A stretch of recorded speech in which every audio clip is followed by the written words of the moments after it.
Hi friends, ഹെൽപ്മീൽ ഉടന്ന YouTube ചാനലിലേക്കും Facebook പേജിലേക്കും എല്ലാവർക്കും സ്വാഗതം. ഞാൻ ബെൻസി. ആദ്യമായിട്ട് എൻ്റെ ഈ വീഡിയോ കാണുന്ന ആരെങ്കിലും ഉണ്ടെങ്കിൽ ദയവായി യൂട്യൂബിൽ ഹെൽപ്മീൽ ഉടന്ന ചാനൽ സബ്സ്ക്രൈബ് ചെയ്യാൻ മറക്കരുത്. ഈ വീഡിയോയുടെ താഴെ ചുമന്ന കളറിൽ സബ്സ്ക്രൈബ് എന്നെഴുതിയിരിക്കും. അത് പ്രസ് ചെയ്ത ശേഷം അതിൻ്റെ തൊട്ടടുത്തൊരു ബെൽ ബട്ടൺ കൂടി കാണും. അതുകൂടി പ്രസ് ചെയ്താൽ ഞാൻ എപ്പോൾ വീഡിയോ ഇട്ടാലും നിങ്ങൾക്കതിൻ്റെ നോട്ടിഫിക്കേഷൻ കിട്ടും. ഇന്നത്തെ വീഡിയോ ഞാൻ നേരത്തെ ഇട്ട ഒരു വീഡിയോയുടെ വിശദീകരണം എന്ന് പറയാം. ഈ ദിവസങ്ങളിൽ എനിക്ക് ഏറ്റവും കൂടുതൽ മെസ്സേജുകൾ വരുന്നതും, അതായത് ഫേസ്ബുക്ക് പേജിലെ മെസ്സേജുകളായാലും കമൻറ്റുകളായാലും ശ്വാസം മുട്ടൽ അല്ലെങ്കിൽ വിമ്മിഷ്ടം, ചുമ, കഫക്കെട്ട് ഇത് പെട്ടെന്ന് മാറാൻ പറ്റുന്ന എന്തെങ്കിലും ഒരു ടിപ്പ് തരാമോ എന്നൊക്കെ ചോദിച്ചിട്ടാണ്. അപ്പം ഞാൻ നേരത്തെ അതിന് വീഡിയോ ഇട്ടിട്ടുണ്ട്. അതായത് മഞ്ഞൾപ്പൊടിയുടെ അത് തന്നെയാണ് ഞാൻ എക്സ്പ്ലെയിൻ ചെയ്യുന്നത്.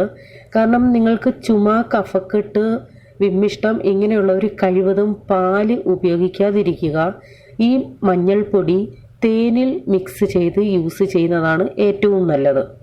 കാരണം 95% ആൾക്കാർക്കും പാല് കഫക്കെട്ട് കൂട്ടത്തതേ ഉള്ളൂ. ഞാനത് പറയാൻ കാര്യം, ഞാൻ മഞ്ഞൾപ്പാലിൻ്റെ ഗുണങ്ങൾ ഇട്ടിരുന്നു. അപ്പോൾ മഞ്ഞൾപ്പാൽ എന്ന് പറയുന്നത് ചുമയും കഫക്കെട്ടും ഇല്ലാത്തവർ ആണെങ്കിൽ നിങ്ങൾക്ക് തീർച്ചയായിട്ടും യൂസ് ചെയ്യാം, നല്ല ഗുണമുള്ളതാണ്.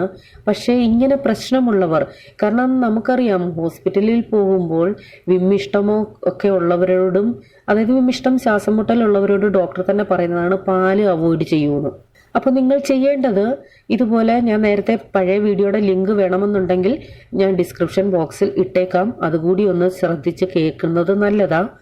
വീട്ടിൽ തന്നെ പൊടിച്ച മഞ്ഞൾപ്പൊടിയാണെങ്കിൽ ഏറ്റവും നല്ലത്. മഞ്ഞൾപ്പൊടി എന്ന് പറയുമ്പോൾ നമ്മൾ കറികൾക്ക് യൂസ് ചെയ്യുന്ന മഞ്ഞൾപ്പൊടിയാണേ. അതിൽ നിന്നും വലിയവർക്കാണെങ്കിൽ 1/2 ടീസ്പൂണോ 3/4 ടീസ്പൂണോ എടുക്കാം. എന്നിട്ട് അതിൽ തേൻ മിക്സ് ചെയ്ത്, എത്രയും തേൻ വേണോ അത്രയും തേൻ മിക്സ് ചെയ്ത് ഇത് കഴിക്കാം. രാവിലെയും വൈകിട്ടും കഴിക്കാം. അങ്ങനെ ടൈമിംഗ് ഒന്നുമില്ല. നിങ്ങൾക്ക് ഇഷ്ടമുള്ളപ്പോൾ ഫുഡിന് ശേഷമോ ഫുഡിന് മുമ്പോ എങ്ങനെ വേണേലും കഴിക്കാം. ഇനി കുട്ടികൾക്കാണെങ്കിൽ ഒരു 1/4 ടീസ്പൂണൊക്കെ മതി. 1/2 ടീസ്പൂണൊന്നും വേണ്ട. 1/4 ടീസ്പൂൺ ഇതുപോലെ തേനിൽ ചാലിച്ച് അവർക്കും കൊടുക്കാം. തേനിൻ്റെ ടേസ്റ്റും മധുരമൊക്കെ ആകുമ്പോൾ അത് കഴിക്കും, കുഴപ്പമില്ല. വളരെ നല്ല രീതിയിൽ ശ്വാസമുട്ടൽ കുറയാനും കഫം പറഞ്ഞു പോകാനുമൊക്കെ ഇത് ഏറ്റവും ബെസ്റ്റാണ്. ഇത് കണ്ടിന്യൂസ് കഴിച്ചോളൂ, ഒരു കുഴപ്പവുമില്ല. ഞാൻ ചെയ്തിട്ടുള്ളതാണ്, റിസൾട്ട് കിട്ടിയിട്ടുള്ളതാണ്. അത് മാത്രമല്ല, ഞാൻ പുതിനയുടെ ഗുണങ്ങളെ പറ്റി ഒരു വീഡിയോ ഇട്ടിരുന്നു. അപ്പോൾ അത് കാണാത്തവരുണ്ടെങ്കിൽ അതിൻ്റെയും ലിങ്ക് ഞാൻ ഡിസ്ക്രിപ്ഷൻ ബോക്സിൽ ഇട്ടേക്കാം. ഞാനിവിടെ ഏറ്റവും കൂടുതൽ കുടിക്കാൻ വെള്ളം തിളപ്പിക്കുമ്പോൾ യൂസ് ചെയ്യുന്നത് പുതിനയിലയാണ്. ഇതിപ്പോൾ ഒരു 4-5 ലിറ്റർ വെള്ളമുണ്ട്. ദിവസവും ഇങ്ങനെ തിളപ്പിച്ചിടും, വൈകിട്ട് ഇങ്ങനെ തിളപ്പിക്കും. ഇതിനകത്ത് ഇതുപോലെ ഒരു പിടി പുതിന കഴുകി, അത് തണ്ടോടുകൂടി തന്നെയാണ് ഞാൻ ഇടുന്നത്, ഇല മാത്രമല്ല തണ്ടുൾപ്പെടെ നന്നായിട്ട് കഴുകണം. ഇലകൾ ഇടുമ്പോൾ ശ്രദ്ധിക്കണം, അത് ഏത് ഇലയായാലും വെള്ളം അല്പം ഒന്ന് ചൂടായ ശേഷമേ നമ്മൾ ഇലകൾ അതിനകത്ത് ചേർക്കാവൂ. എങ്കിലേ ഇലകളുടെ ഗുണം ഇറങ്ങത്തുള്ളൂ എന്നാണ് പറയുന്നത്. അതുകൊണ്ട് ഞാനിങ്ങനെ ഒരു വീഡിയോയിൽ കേട്ടു, അതുകൊണ്ട് പറഞ്ഞു തന്നേ ഉള്ളൂ. ചിലപ്പോൾ ഞാൻ പുതിനയില ഇതിനേക്കാളും കൂടുതൽ ഇടാറുണ്ട്. അപ്പോൾ നിങ്ങൾക്ക് ഈ വെള്ളം തിളപ്പിക്കുമ്പോൾ അതിൻ്റെ ടേസ്റ്റ് നിങ്ങൾക്ക് മനസ്സിലാവും. അപ്പോൾ കൂടുതൽ ഇട്ടാൽ കുഴപ്പമില്ല എന്നുണ്ടെങ്കിൽ കൂടുതൽ തന്നെ ഇട്ട് തിളപ്പിച്ചോളൂ, ഏറ്റവും ബെസ്റ്റാണ്. അലർജി മാറാൻ ഏറ്റവും നല്ലതാണിത്.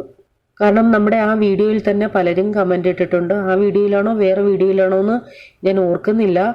കമൻ്റ് ഇട്ടിട്ടുണ്ട്, കണ്ടിന്യൂസ് ആയിട്ടുള്ള മൂക്കൊലിപ്പും തുമ്മലും ഈ പുതിന വെള്ളം ഈ കണ്ടിന്യൂസ് 1 മാസം യൂസ് ചെയ്തപ്പോൾ അവർക്കത് മാറ്റം വന്നു.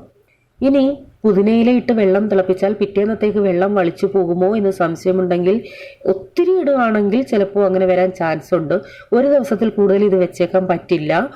അതല്ല എന്നുണ്ടെങ്കിൽ തിളപ്പിച്ച് കുറച്ച് നേരം കഴിഞ്ഞ ശേഷം, അതായത് ഒരു 4-5 മണിക്കൂറൊക്കെ കഴിഞ്ഞിട്ട് വെള്ളം കേടാകും എന്ന് നിങ്ങൾക്ക് സംശയം തോന്നുന്നുവെങ്കിൽ അതിലെ ഇലയും തണ്ടുമൊക്കെ എടുത്തങ്ങ് കളഞ്ഞിട്ട് വെള്ളം അരിച്ച് വേറൊരു പാത്രത്തിലോട്ടാക്കി വെച്ചിരുന്നാൽ മതി. ഇനി ഈ വിമ്മിഷ്ടവും ശ്വാസമുട്ടലും ഉള്ളവർ പ്രത്യേകം ശ്രദ്ധിക്കേണ്ട കാര്യം, യാതൊരു കാരണവശാലും തണുത്ത ആഹാരങ്ങൾ കഴിക്കരുത്. ആഹാരങ്ങൾ ചൂടോടെ തന്നെ കഴിക്കാൻ ശ്രമിക്കുക. ഫ്രിഡ്ജിൽ നിന്നും തണുത്ത സാധനങ്ങളൊന്നും കഴിക്കരുത്. തണുത്ത വെള്ളം, ഐസ്ക്രീം ഇതൊന്നും കഴിക്കരുത്. പിന്നെ അച്ചാറ്, പുളി ഐറ്റംസ്, എരി ഇതൊക്കെ കുറയ്ക്കുക. തൈരും ഇങ്ങനെ പ്രശ്നമുള്ളവർക്ക് ബുദ്ധിമുട്ടുണ്ടാക്കുന്ന ഒരു സാധനമാണ്. അപ്പോൾ നിങ്ങൾ സ്വയം ഒന്ന് റിയലൈസ് ചെയ്യുക. കാരണം ഞാൻ എന്ത് ഫുഡ് കഴിക്കുമ്പോഴാണ് എനിക്ക് ശ്വാസമുട്ടൽ കൂടുന്നത്, വിമ്മിഷ്ടം കൂടുന്നതെന്ന്. ഈ ശ്വാസമുട്ടൽ എന്ന് പറയുന്നത് പല രീതിയിൽ വരാറുണ്ട്. ചിലർക്ക് ചില ഫുഡ് കഴിച്ചാൽ ബുദ്ധിമുട്ട് തോന്നും, പിന്നെ ക്ലൈമറ്റ് മാറുമ്പോൾ ബുദ്ധിമുട്ട് തോന്നും, പിന്നെ ഡസ്റ്റ് അലർജി, ഇതൊക്കെ പല കാരണങ്ങളാൽ പലർക്കും വിമിഷ്ടം ഉണ്ടാകാറുണ്ട്. അലർജിയൊക്കെ ഉള്ളവരാണെങ്കിൽ തീർച്ചയായിട്ടും പില്ലോ കവറും ബെഡ്ഷീറ്റുമൊക്കെ കഴിവതും ക്ലീനാക്കി വെക്കാൻ ശ്രമിക്കണം. എൻ്റെ അഭിപ്രായത്തിൽ ഒരു അസുഖവും ഇല്ലാത്തവരാണെങ്കിലും നമ്മൾ കുടിക്കാൻ വെള്ളം തിളപ്പിക്കുന്നതിൽ പുതിനയില ഇട്ട് തിളപ്പിക്കണം. അത് ഏറ്റവും നല്ലതാണ് നമ്മുടെ ശരീരത്തിന്. അപ്പോൾ എനിക്ക് ധാരാളം മെസ്സേജുകൾ വരുന്നത് കൊണ്ട് ഞാൻ ഇങ്ങനെ വിശദീകരിച്ചൊരു വീഡിയോ ഇട്ടെന്നേ ഉള്ളൂ.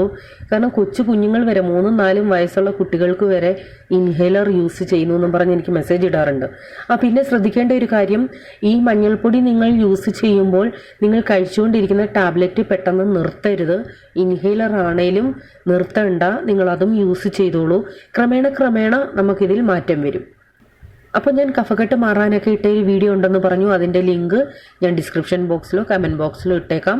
നിങ്ങൾ അതുകൂടി ഒന്ന് കേട്ടു നോക്ക്. വീണ്ടും പുതിയൊരു വീഡിയോയുമായി വരാം. Till then bye. God bless you.